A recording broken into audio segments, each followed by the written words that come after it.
Hey everybody, welcome back to the Particle Accelerator. I'm Ben Johnson, founder and CEO of Particle 41. My guest today has spent 2 decades on a problem most founders never name out loud: the moment a growing company stops being held back by its strategy and starts being held back by the founder. Brooke Dukes co-founded and ran consulting for 17 years, working with companies like Quicken Loans and Amazon before founding BMD, where she helps founders, CEOs stop being the bottleneck in their own companies. Her flagship, Success by Design, installs what she calls a leadership operating system, decisions that stay final, clear ownership, and a founder who finally gets their time back. She's an international best-selling author, burn on, not out, and she blends behavioral science, neuroscience, and human design to rewire how leaders run their companies. Her core idea is one I think our audience needs to hear: growth doesn't break companies, founder dependency does. Brooke, welcome to the show. Thank you so much. I'm sorry. My son just walked in with the dogs. No worries. We'll take that out and edit. No, anything interrupts, don't worry about it. We're a casual show. So, cool. So I'm going to ask you a couple of. By the way. Oh no, my pleasure. My pleasure. I'm excited to have you, and I'm just going to get started with some lightning round questions to warm up personally. Okay. So BMD is your 4th company. What's the one thing about starting a business that nobody warns you about? I would say I don't necessarily know that they don't warn you about, because I think there's plenty of warnings. Everyone knows it's hard, it's this. I feel like the one thing that founders, I feel, especially this being my 4th, you have to start the business the way you want to end it. Meaning, most of the time we're told you have to practically kill yourself in the first 3 to 5 years to get a business off the ground. I disagree. I feel like truly, yes, you have to work. You have to work hard. And if you, at the end of it, decide that, yeah, I want to only work 8 hours a day, maybe I want to work 3 days a week, you need to start that from the beginning. You're never going to be able to just slow down once the company is built. And you can get so much more done when you're actually giving yourself the time, the space to be able to take care of yourself so that you show up optimally. You get twice as much done in half the time when you do that. My goal is always, how can I do less and achieve more? Because I have a very full life and I don't want my entire life to be my business. Yeah, makes total sense. You blend human design, neuroscience, and NLP into executive work. Which one surprises your CEO clients the most? Well, I would say my background is behavioral science for the last 20 or so years. And the one that I have brought in most recently is human design over the last 5 years or so. That one, typically people, oh my God, it's woo-woo, it's this, it's that. It couldn't be further from the truth. It's based on really psychology, behavioral science, quantum physics. I mean, it has real science behind it. And I incorporated it into my business because it was like a cheat sheet when I was working with clients and companies and leaders to really understand who they were before life piled on. Like, what is their genius? What lights them up? What's the value, the core value that they have to offer the world? So that was really enlightening for me as well as my clients. Yeah, it's important for you not to be distracted, so I'm glad you took that. I could just hear them in the other room. It was making me crazy. Yeah, for me, there's nothing that boosts cortisol more than I'm like on an important call, and there's like screaming kids. I have a 7-year-old and a 12-year-old, and I think the 12-year-old's just all about irritating the 7-year-old. Like, that's entertainment value. But the 7-year-old's, her core coping mechanism is screaming. So, and nothing raises my cortisol more than that happening in the background when I'm trying to do something important. You and I both fired our human coaches and replaced them with an AI. What did the AI do better than you expected?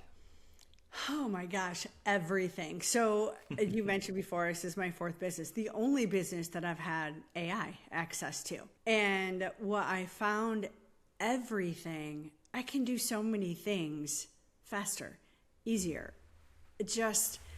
I was, always had an assistant.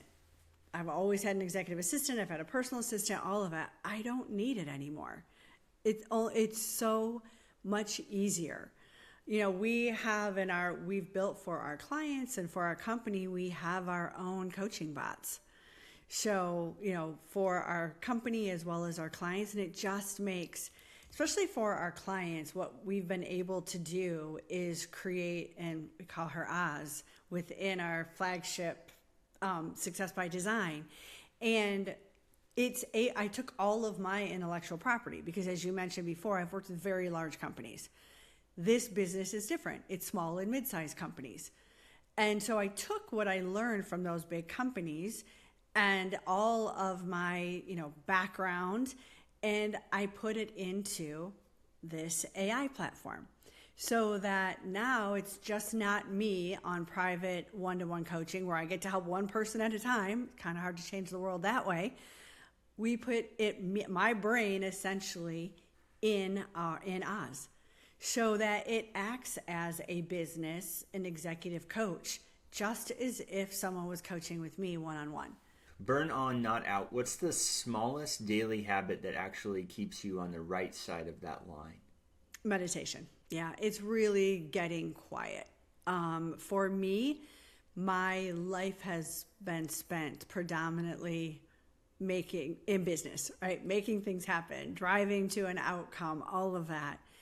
And when I recognized that, when I was leading that way, when I was building a business that way, a lot of my decisions were made out of fear because I was running on those unconscious patterns that had been built up throughout my lifetime. Really to sit quiet and to just let your thoughts come. Because, as you, I'm sure, know, meditation is about quieting the mind. That's impossible.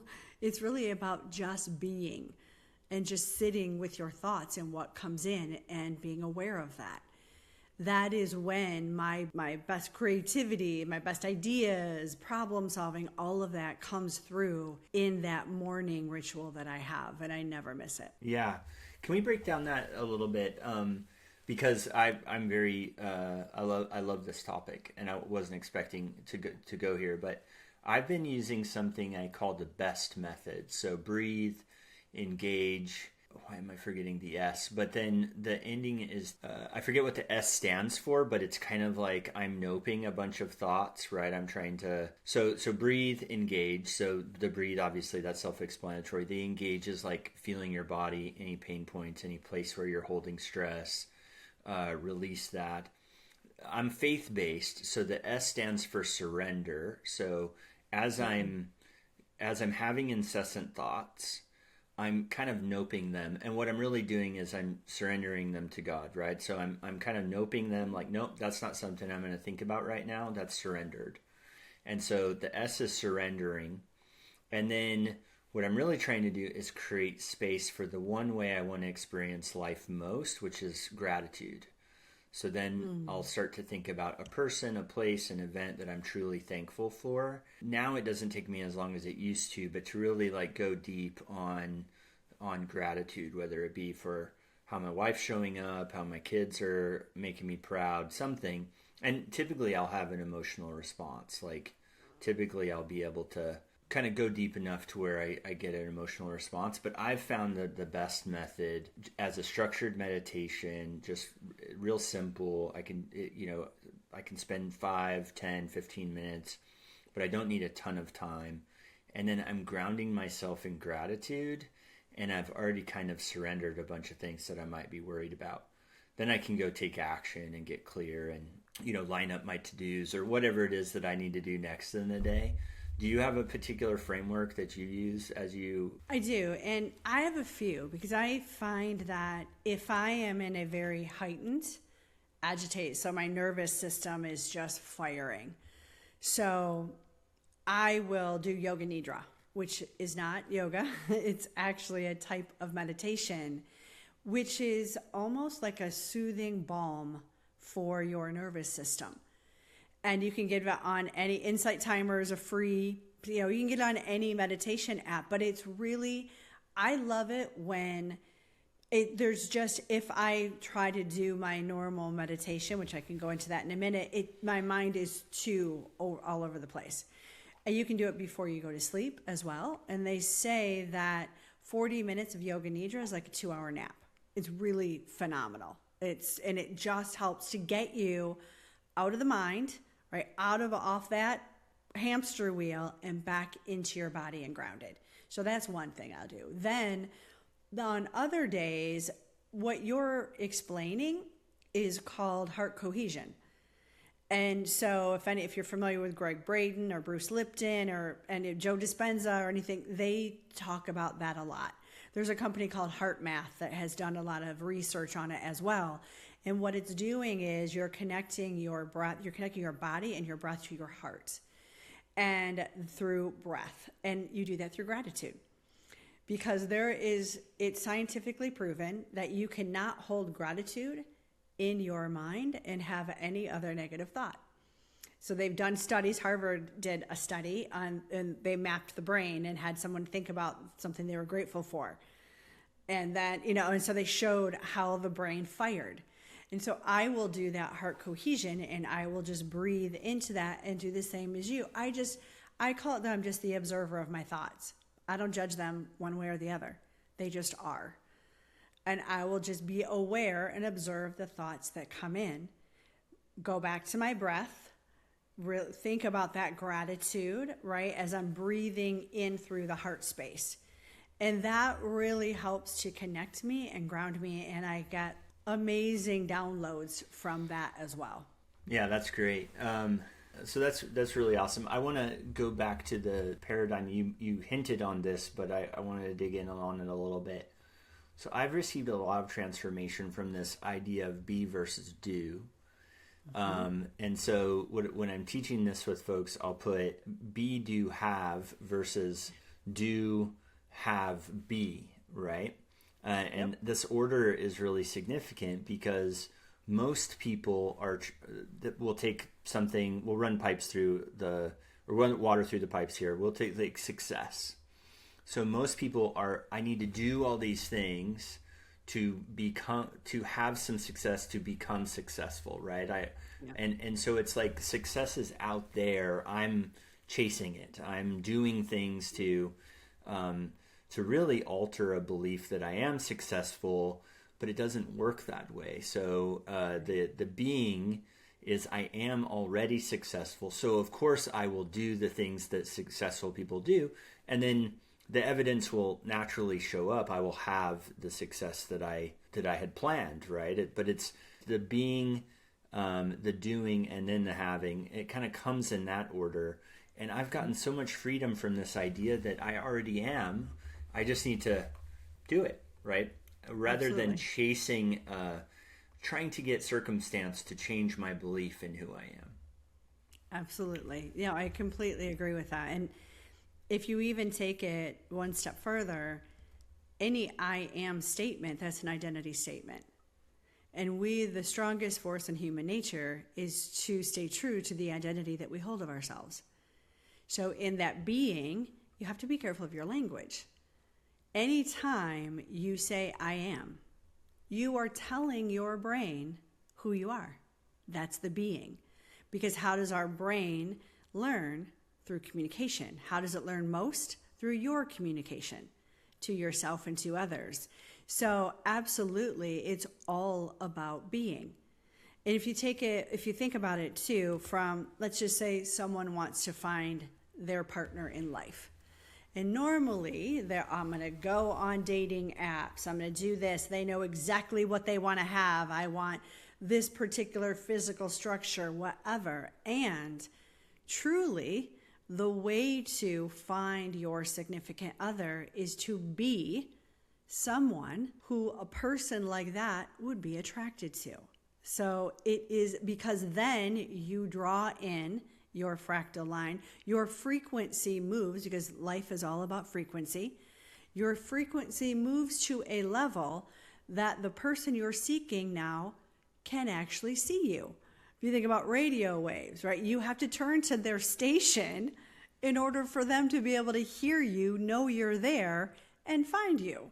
So yeah, that is absolutely everything. It's never about the doing. And so that goes back to when I talked about what entrepreneurs don't hear about.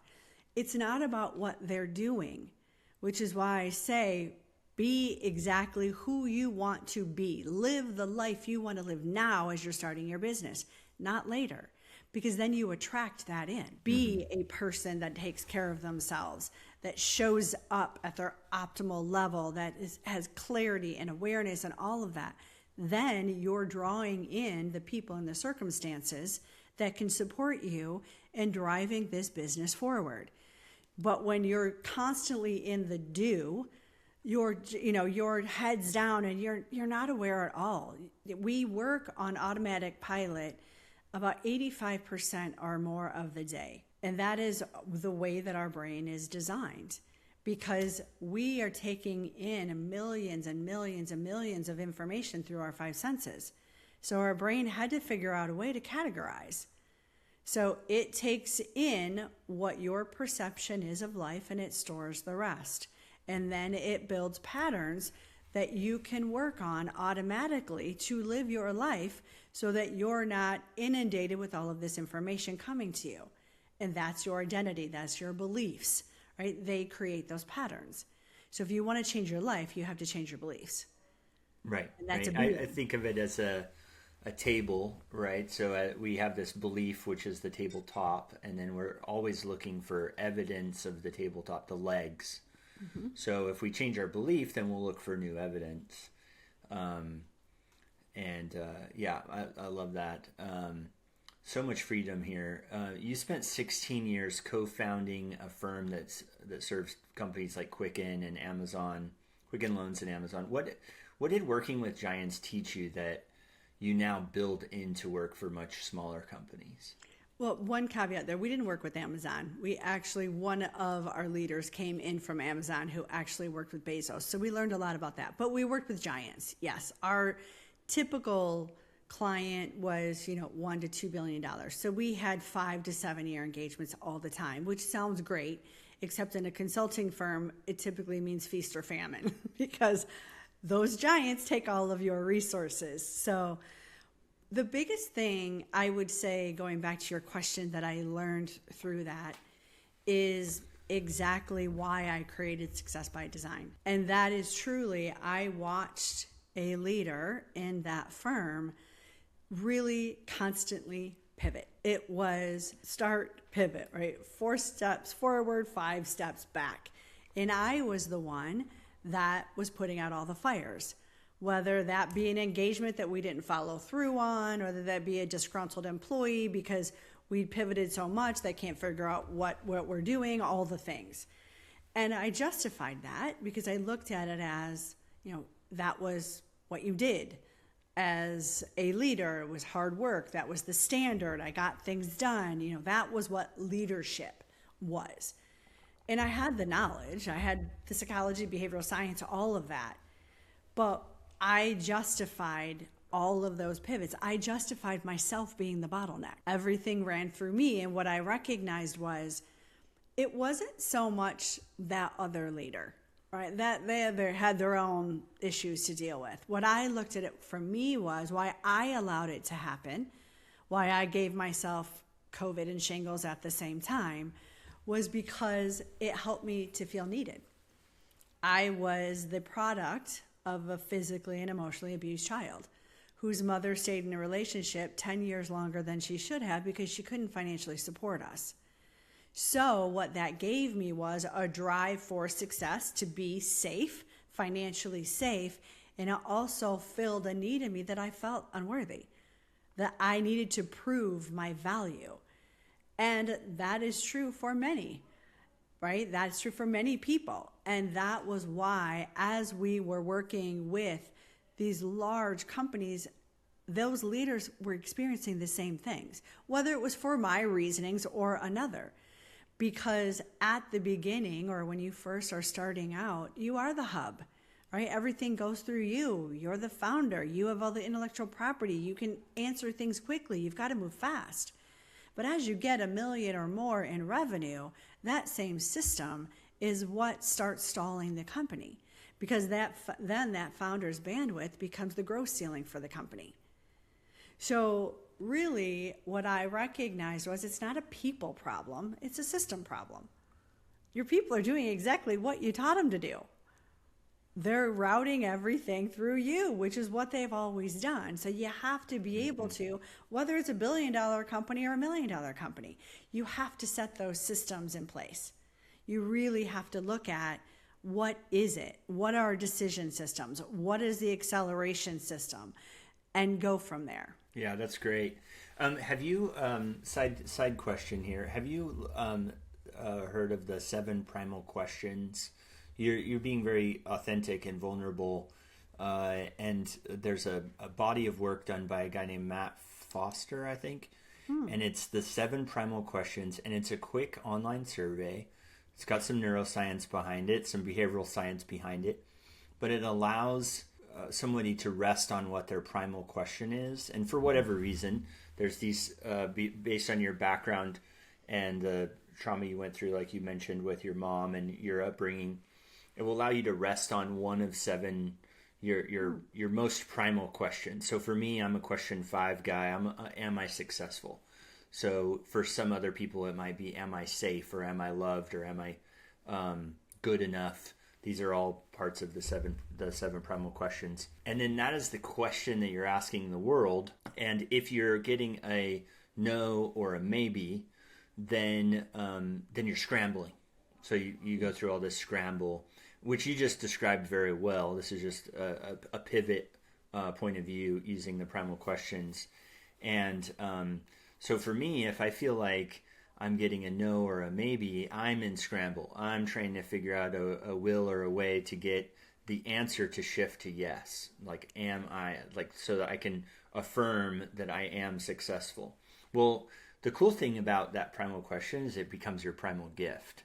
I'm really good at making people successful. I can look back and see how I helped all these businesses become successful, and how my primary aim was making my founder successful. And so it becomes your gift. It's also related to your kind of primal fear, but it really shows up in the way you're gifted. So an am I loved person may be a really good at loving people, right? Really good at making them feel, and they may be loyal to people as a fault, right? The am I safe people are usually very inclusive, make people feel really safe. But then if they have to break unhealthy relationships, that's going to be a huge challenge, right? So, I think it's a great body of work that feeds right into what you're talking about. Yeah, that is cool. It reminds me of Maslow's 6 basic human needs. Are you familiar with that? Yes, I am. I disagree with Maslow in general, but I like thinking of the 6 basic human needs. Exactly. That's what those make sense. The other, it is what it is. But and also human design does something very similar. You have it can show you, it's your core wound is also, to your point, your core talent and what you offer the world. So you're brought in to heal, learn from that core wound, which it sounds like this is and then that is in turn what you offer to the world. Because especially now, I find that we're in such a different, you talked about AI before. I spent many years really speaking from a stage and training, right? And giving people information. We don't need that anymore. They have AI for that, right? But what people really want is they want connection. They want people to speak from their lived experience, the vulnerability, the not here's the perfect after I went through everything, now let me teach you, that I'm in the messy bits right now, and here's what I'm doing to move through that move through it with me type of thing. That human aspect of it much more, because they can get the other piece of it, right, from their whatever AI they're using. And so it reminds me of that as well. Yeah, totally. That's cool. So I have a couple of different directions I can go here. I'll get to the AI later. I want to walk us through what you actually mean by a decision system. What are the moving parts? So in Success by Design, there are 4 phases that we work through. And the first one is to stop that reactive leadership. So typically hence my book, Burn On, Not Out, right? I have lived my life and really looking at various ways that I have done that to myself. One of which is that reactive, being everything for everyone. And that can be tough, and it can really stall a company. The one thing also is looking at it as, when you do that, when you're in that reactive mode, you're typically not all that confident about maybe the actions that you're taking. Because on some level you recognize they're being made from a fear state, whether fear of losing something, fear of not gaining something, all of that. And so you will tend to reopen decisions that have already been finalized. And so we walk through that in the first 90 days, because what happens is, even a company that's, say, 5 million in revenue, for every decision that a leader reopens after it's been finalized, it costs them $2,000 to $5,000. Now you can imagine how many decisions they reopen in a month. And it's typically not about they got new information, so we need to logically pivot. No, it's typically they woke up at 3 o'clock in the morning afraid that, oh my gosh, should I have done that? I'm not sure, second guessing themselves, right? And so we really look at stopping reopening those decisions that were finalized. We have to look at, what were they? Like, why is that happening? Then we want to look at really moving the decisions down. Having a decision system, to your point of your question, because many leaders, when they come to us, I've delegated. It still comes back to me. Well, you delegated the task. You didn't delegate the authority.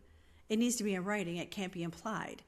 Because what happens, the more competent and strong a leader is, the worse this problem is. Because then people, they know that you have the answers. They know you can move fast. And they also know that if they get your buy-in, if they get your approval, let me just run this past you. What do you think of this? They are now mitigating risk. Because if it goes bad, you approved it. You gave your feedback on it. It mitigates the fallout to them. And so we want to really look, what exactly are the threshold for decisions that people can make, and what can't they? What needs to be escalated up? What needs to be brought to someone else? And then we really want to look at priorities. We use Eisenhower's matrix, which he used during World War II, right? You're familiar with it. And that is really looking at the priorities, because a founder needs to be working on important, not urgent things. That's it. That is the sweet spot, because otherwise you are in the weeds working on things that someone else could be doing, and you're not working on the strategic things that are going to move the company forward. You're spinning your wheels. And then in the fourth phase, we look to stabilize that role. What does the role look like now?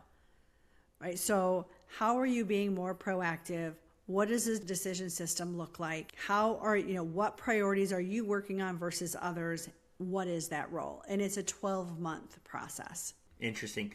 And you find it as a 12-month process to undo some of the disbelief from the rest of the organization? Well, I say that, and you have, in the first 30 days, you have relief. Right. It's already paid for itself in the first 30 days. So I love this. That's the beauty out of it, because the escalations drop. You stop reopening decisions, all of that. Yeah, I love this. So keep decisions final, define ownership in writing, set decision thresholds, protect priorities, and then reinforce the CEO role.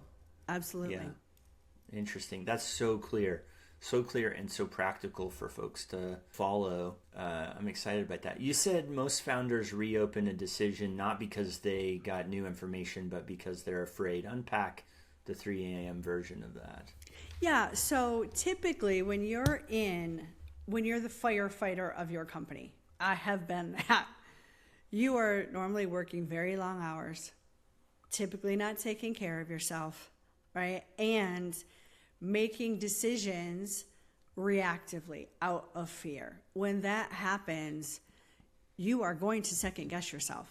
You're going to wake up and say, am I making the right choice? Is this what I need to do? Well, mind you, you've made a decision. So now your team is already moving in that direction. They're already executing. You reopen it. Now they have to stop, pivot, start the execution in another direction.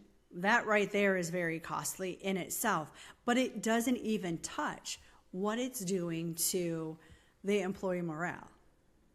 It is and I saw it firsthand. They start losing faith. They start believing that I don't have any authority here. Why wouldn't I just pause? Because it's probably not going to be final anyway. So let's just slow roll this because they're probably going to change their mind. I mean, there's so many factors in it that stalls a company that you can't even, it's hitting your P&L. You're just not seeing it. And right. $2,000 to $5,000 for every reopened decision is conservative. If you were able to pinpoint everything it does to your employees every time you do it. Yeah. In technology, we get this benefit of these change management frameworks like Agile, Scrum, Kanban. We get this kind of pushed on us because it helps. But I just had this conversation a week ago with a client. They had an opportunity with a large integration that they wanted to do that had a really significant revenue lift. And so they needed to shift. They needed to pivot. They hadn't done this in months. They'd been pretty much like, okay, if you tell me it's going to take 2 months, I'll live with that. But they wanted to make a shift. And so we talked about, okay, well, that means there's this work in progress that's essentially half-built parts on the shelf now. And we have to store those in software. That's easier than in a plant, right? But we had that lean manufacturing conversation. And are you really ready for those risks? I think in executive leadership and in regular organizational behavior change, we don't really acknowledge that. We don't acknowledge that, hey, at the beginning of the year, we decided to do OKRs, and by middle of the year, we were off that methodology, and we were just doing things the same old way we always went. The unmeasured, like that WIP, that work in progress, the uncompleted transitions are very, very wasteful and hard to measure. You said the founder becomes the system and the founder's bandwidth becomes the growth ceiling. For a CEO who knows that's them, what's the very first structural change you make? So what we'll do right out of the gate, and we call it the 48-hour reset. So within 48 hours of people joining Success by Design, we want them to track every decision that hits their desk in 5 days. So that is not a big one. It's all of them. That in itself is that is huge. And so this is something your listeners can do right now. They don't have to join Success by Design. Then you look at those decisions and you ask yourself 3 questions, right? So the first one, is this actually mine? And a lot of times, am I the only one that could have done this? I would say 80%, the answer is no to that. Then you want to ask, what breaks if I didn't intervene?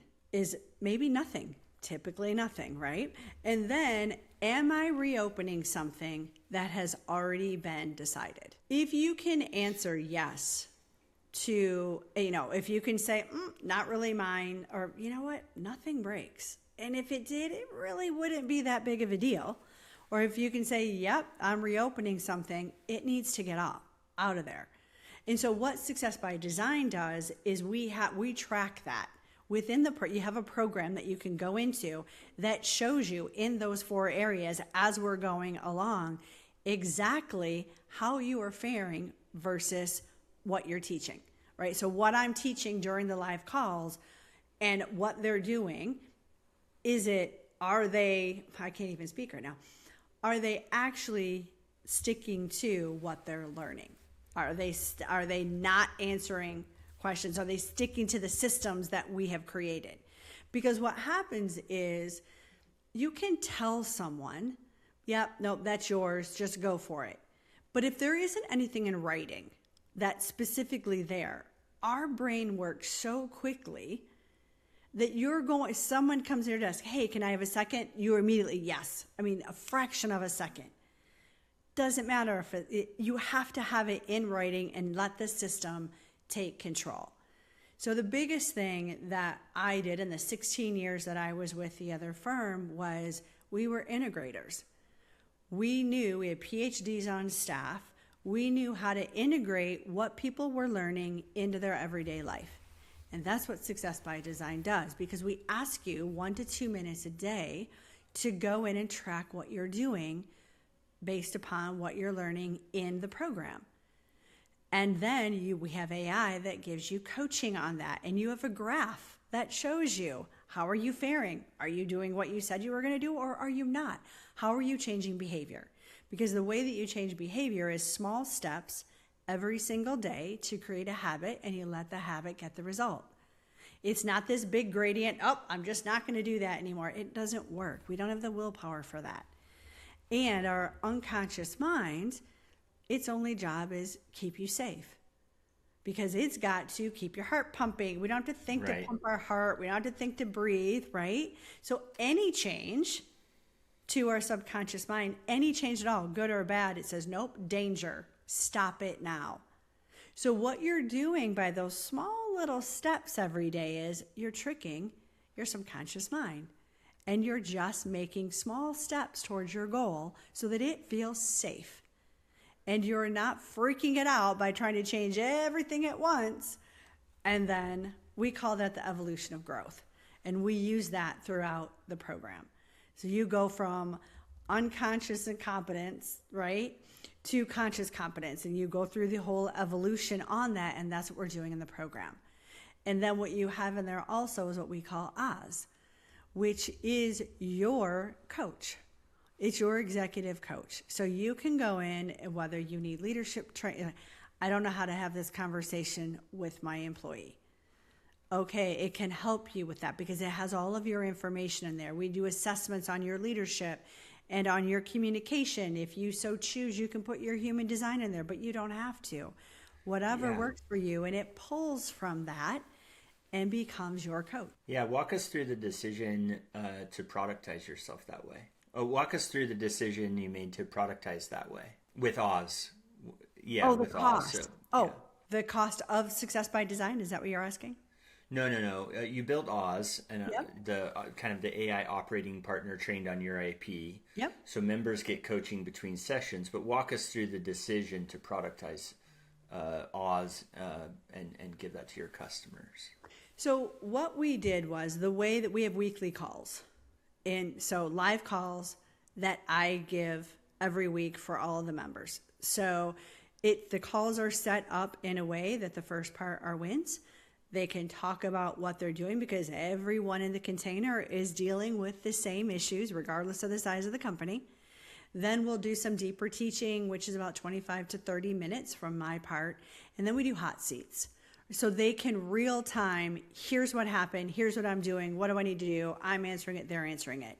So the reason that we then put Oz was we want people to go in every single day, and we want them to put in, here's the decision I made, here's a decision I reopened, here is the structure, here's what I'm prior to, all of that, right? 1 to 2 minutes, you just do a check-in, and it's prompting you and asking you questions, so that then that's how you can see where you are, and it actually gives you a graph, so you can see your learning, you can see your level of integration. Are you integrating the process or are you not? Are you integrating the system or are you not? And so that makes, and then you can use Oz for however long you want. If you want to use it for 3 hours a day, have at it if you want to teach. But from our perspective, it was built to be 1 to 2 minute a day check-in to make sure that you're integrating what we're teaching you on those weekly calls. We've built, yeah, I did. We've built something similar. We call it Connect 41, and it's the same idea around. We have a cultural mandate of making every day count, and so we wanted to have. So initially, pre-AI, we had a chat bot that would come up and say, "Hey, how are you making today count? Please enter a SMART goal for the day," and it would be kind of a daily work log. And our agreement with the team was so that you didn't have to report hours. No, developers really hate reporting hours. And so they would do this. Well, then AI came around, and what we were able to do there is normalize and say, hey, this goal isn't really SMART, right? It actually was the same goal as yesterday. Like really coaching folks around the mental preparation around what are you actually focused on today? Mm-hmm. And I would say we're probably at about 60% of the folks are now like that's how they think because of Connect 41. And we have a lot more planned with it, similar to what you've done with Oz. We have a lot more planned with it, even some of the analysis we're doing on the back end of like, hey, where are our bottlenecks and stuff are really, really helpful. Love that. But I think that's a great use of AI, that journaling assistant almost. Yeah, it really just helps you, to your point, to stay on task, to really look and prioritize, and to make sure that you're being as efficient as possible so that you can live your life and you're not bogged down in the weeds and the little things that don't matter. I mean, I think that's all. We all want that. We all want to be productive and fulfilled and successful and all of that. Well, if you're just grinding it out every day, 12, 15-hour days, there's no way that you can have fulfillment and success living that type of life. So I'm going to play a little bit of a devil's advocate in your decisions stay final. And I understand, like, I love it because as we work with clients and even just our own leadership, we want to reduce the thrash. We don't want to have that reactive nature to how we lead. But at the same time, markets move, there's shifts. Right. And so how do you tell the difference between that disciplined commitment versus like stubbornly ignoring new information and kind of like so that's built into the system. So it's not just thank you for actually bringing that up because it does make a difference. It's not just never reopen a decision. Sometimes you have to. And you're right. The world is moving so quickly right now. And there needs to be filters based on when you reopen a decision versus when you don't. And so that is baked into Success by Design and into Oz to really help you to determine when does it make financial sense? Because sometimes it does. It absolutely does. And sometimes the new information, yes, it could save you some money, but it will cost you more on team rework and all. So it helps you to work through that balance of when does it make sense to reopen something and when does it not? Because you're right. Yeah. It's not realistic to think every decision is final. Well, that's kind of crazy too. So yeah. Well, plenty of frameworks promise to get the founder out of the weeds. Like that's been a pretty common coach pitch I've seen. EOS, Vistage, just a lot of coaching programs. What does yours do that those don't? So for instance, with EOS, it really is, and it's funny because I just talked to, I was on a call with a leader of a $20 million company, and they installed EOS. So we work a lot. In fact, back in the 90s, I met Gino Wickman. I lived in Michigan at the time, and he had just put out Traction and all the things. So I am a big fan. And it's not my area of expertise. And what Success by Design does, it's a layer above EOS. So EOS it puts in the structure. You have the rocks, and it doesn't have the behavior piece of it behind it. It's not set up to, for instance, with this client that we're talking to, it's like, yeah, it's great, but I'm still the engine behind it making them do it. Like, they need to understand the leverage, the behavioral leverage behind it. Well, and I had to make that founder understand that you are still the problem because you're the one getting in there, making them do it. You have to put in a layer above that, which is what Success by Design does. And that is putting in those it's a leadership operating system. So it's their EOS and Step Up and all it's a company operating system that gives you structure to it. You need to have that. But on top of that, you need to have a behavioral system on that. That's great. If founder dependency is really about psychology and fear, can a system actually fix it? Or are you kind of managing the system while the founder stays the same person underneath? Well, no, that's what we have the calls for. So that's what there is and that's why we put all of my intellectual property, and not just mine, but the people, as you know, with AI, garbage in, garbage out. You really need to know the source of where they're getting the information from. So we have some parameters around ours. We only want you to pull from particular sources, all of that. So we're giving them the leverage on this is how your brain works. So we're helping you to understand what you're doing isn't wrong. You didn't do anything wrong. You did it perfectly for where your company was at then. Your company's in a different place, and we need to move it to that. And so we're giving them, and that's why we have weekly calls, so that we can do teachings. They can learn from each other. They have hot seats and all of that, because you're right. Otherwise, it is just like EOS. In that perspective, it's here's the business in a box. Now go do it, which is great to a point. Yeah, that's great. I've always enjoyed my coaching, my business coaches, because it gave me an extra level of accountability. And they were listening for how either I was taking too much responsibility for a change, how the team was responding to it, where my friction relationships were, and how I might think through those differently. Like, it does take, it's kind of a trick question I asked you, because there's just no way that the person underneath doesn't also change. You have to. I mean, I was impacted by just OKRs in a professional setting. My founder and I, back in 2018, I guess, did OKRs for the first time. Well, I came home and put my family on them. And I think my oldest son got a huge benefit out of me. We still do it every kind of Christmas time, where before the new year starts, hey, what are our goals? How are we going to measure our progress towards those goals? And, my sons, my older 23 and 20-year-old, they love it. They're like, yeah, this is what I'm going to accomplish this year, and here's how I'm going to measure my progress. Awesome. Well, and it makes so much sense. I mean, you want to have that focus to be able to, this is what I'm working towards, and still be open. The thing for me, I think everyone needs a coach. Not everyone can afford a coach, right? So that is where Success by Design fits in as well. And for me, yes, you want to have that goal.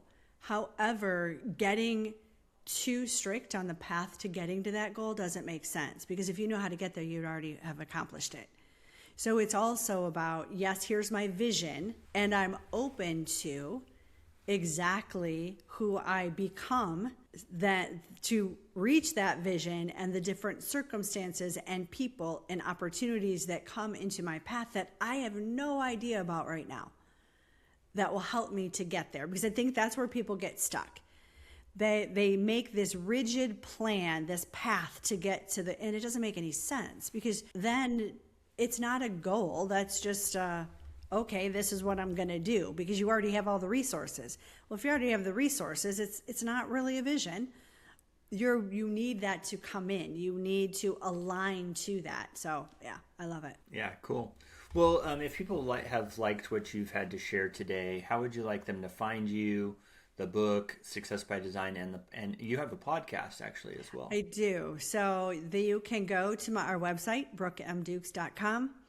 The podcast is Burn On Not Out. It's on anywhere that you listen to your podcast, and YouTube and all of that. I'm Brooke Dukes on every social media. And yeah, it's pretty easy to find me. That's great. That's great. Well, we'll make sure all those things are in the show notes, and we appreciate it. Thank you for being with us here today. Thank you so much. It was really enjoyable. You're good at this. Oh, thank you.